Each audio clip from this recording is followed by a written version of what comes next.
आज दुनिया एकजुट है कोरोना को हराने के लिए।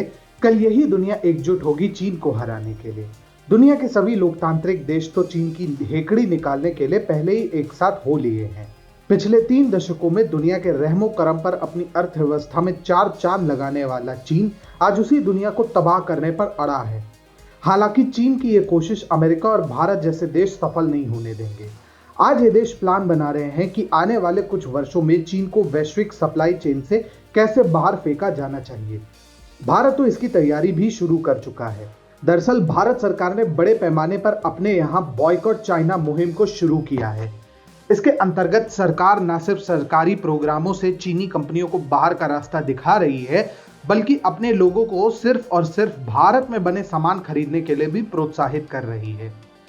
इसी कड़ी में सरकार ने पिछले दिनों देश के बंदरगाहों पर चीन से आयात किए गए सामान की 100% जांच करने का फैसला किया, जिसकी वजह से बंदरगाहों पर चीनी सामान को क्लियरेंस मिलने में देरी हो रही है और चीन का सामान ऐसे ही कई दिनों से बंदरगाहों पर पड़ा हुआ है।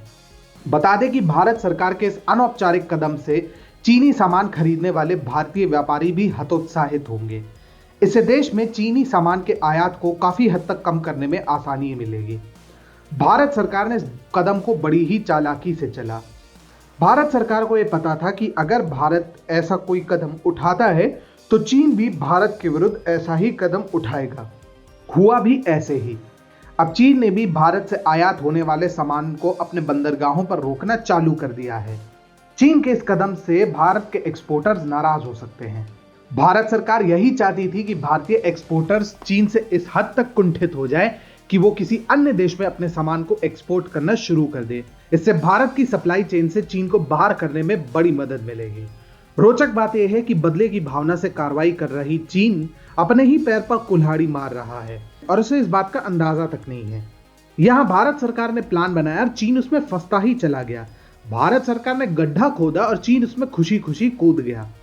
इसी वर्ष 30 अप्रैल को अमेरिकी विदेश मंत्री माइक पोम्पियो ने यह भी कहा था, अमेरिका, भारत, ऑस्ट्रेलिया, जापान और वियतनाम जैसे देशों के साथ मिलकर काम कर रहा है ताकि सप्लाई चेन को दुरुस्त किया जा सके। जाहिर सी बात यह है कि अब ये सभी देश मिलकर वैश्विक सप्लाई चेन से चीन को बाहर करने की योजना पर काम कर रहे हैं। भारत भी इस योजना में बढ़ चढ़कर हिस्सा ले रहा है।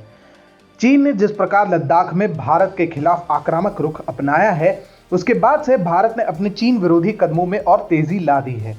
भारत के इस कदम से भारत को कुछ समय के लिए परेशानी का सामना करना पड़ सकता है, लेकिन लंबे समय में यही चीन को नुकसान पहुंचाएगा। ऐसा इसलिए क्योंकि चीन पर आर्थिक प्रहार करने वाले दर्जनों देश हैं।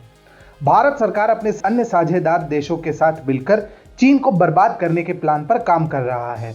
आज भारत जिस प्लान पर काम कर रहा है, उसके परिणाम आज से कुछ सालों के बाद देखने को मिलेंगे और जब चीन को इस बात का एहसास होगा तब तक बहुत देर हो चुकी होगी।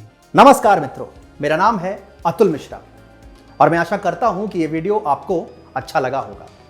हम 2012 से ही भारत में सोशल मीडिया पर राष्ट्रवाद और हिंदुत्व की अलख जगा रहे हैं। हमारा नवीनतम प्रयोग है TFI स्टोर, जिसका मुख्य उद्देश्य है वामपंथी इतिहासकारों द्वारा दबा दिए गए हिंदू वीरों को पुनः जागृत व स्थापित करना और साथ ही साथ देव भाषा संस्कृत का प्रचार प्रसार करना।